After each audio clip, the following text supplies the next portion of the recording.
Defining the competition.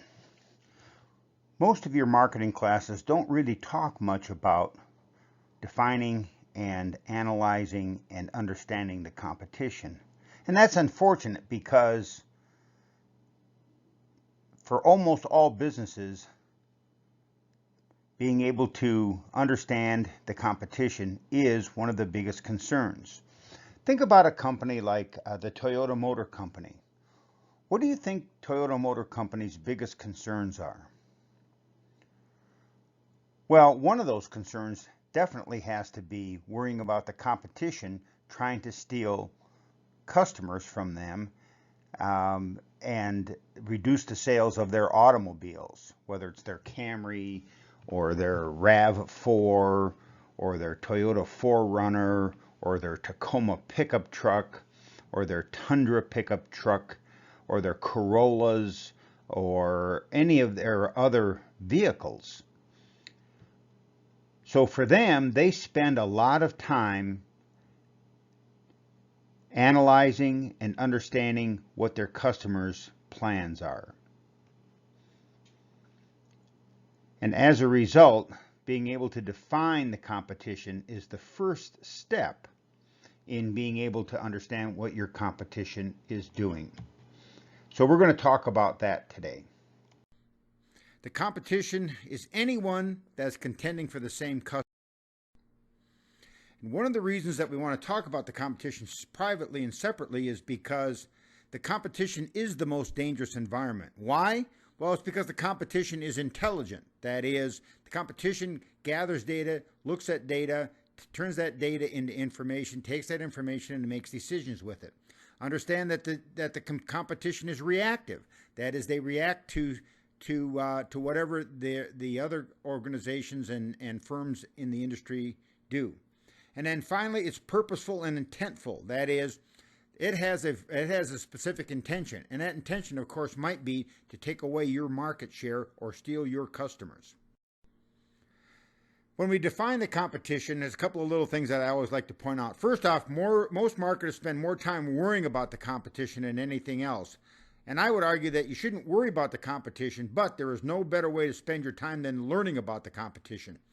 Rather than worrying about them, you ought to learn as much as you can about them, much the way that poker players try to learn about the competition that they have at the table when they're playing poker. And of course, one of my favorite lines is that the enemy undetected is the most dangerous, because they're the ones that can sneak up and attack you when you're not looking. Question number one, well, who is the competition? Well, competition are typically the firms that have a similar mission statement, firms that are offering the same products with similar features. Think about someone like the Honda Motor Company. Who do they directly compete with? Well, Toyota has a product that matches virtually every one of their products. So does Nissan.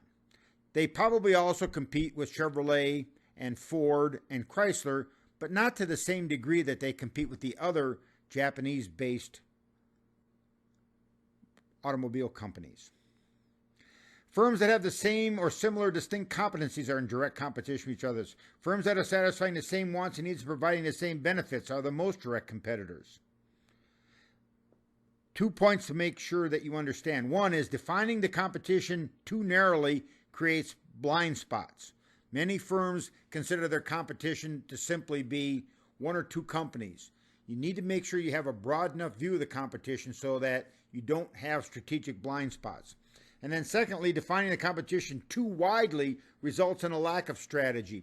If you think that you're in competition with everybody for every dollar, well, then the problem is there's no real strategic way to use that information and come up with a strategy.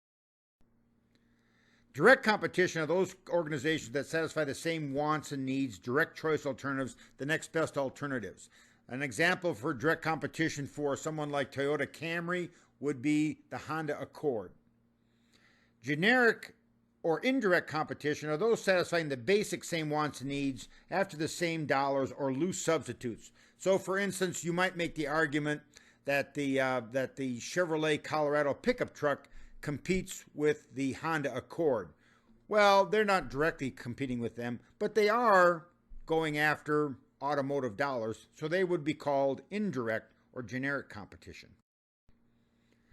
Number of approaches to determining the competition. Well, let someone else do it, like the NASIX codes or the SIC codes.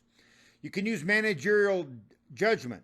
One of the things with managerial judgment is if we ask the companies, who do you directly compete with, most of them, by the way, will overestimate who their competition is. That is, they believe that they're competing with firms that are probably higher quality than their organization is and who probably offer better products. You can use purchase data like a brand switching matrix, and I'm going to show you that in just a minute. You can use cross elasticities. Remember when you took your basic economics class and you talked about cross elasticities of demand? Well, that's one way to determine whether or not someone is in competition with you. Overall similarity of products. Products that have the same marketing mix, that look alike, sound alike, are priced alike, are distributed alike, are most likely in direct competition. And then you can take a customer-oriented approach and you can ask your customers, who else are you considering? When you thought about buying our product, whose other product did you also consider? That's another way to try to determine who your competition is. Here's an example of a brand switching matrix, okay? And so if you look at this matrix, here's how you would read it. In January, the people in the top blue left-hand corner, in January, 0.6 of those people bought Crest, 0.2 bought AIM, and 0.2 bought Colgate. If you turn around then and look at February, the Crest buyers in February would be looking across. And so when we try to identify who the direct competitors are, the direct competitors are those companies that switched brands. The diagonal in this table are people who use the same product 2 months in a row. So for instance, 0.6% or 0.6% of the customers bought Crest both times, 0.4 bought AIM both times, 0.5 bought Colgate both times. So all the numbers on the diagonal are repeat purchasers, and then the ones that are off the diagonal bought different products in the two different times.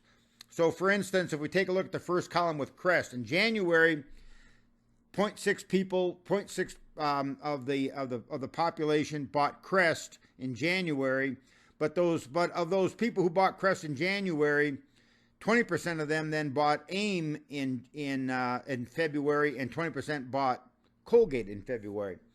The way to determine who you're in direct competition with is to see what other products your customers are buying. So the off diagonal indicates whose brands your customers are switching to.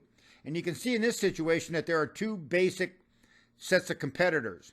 Crest, AIM, and Colgate are competing against each other, and Pearl Drops and Ultra Bright are competing against each other. Key questions. Against whom do you usually compete? That is, if customers don't buy from us, who will they buy from? Think about UNLV as an organization. If you were not going to go to UNLV, where else might you go to school? Well, obviously then one of our direct competitors would be that little school from the north called UNR. Who else? Who might be our most intense rivals? That is, who do we have to compete most directly with, and who are our less intense but still serious rivals that we must consider in our marketing strategy? And then who might be the maker of substitutes? So, at the end of the day, the question is, who are our competitors?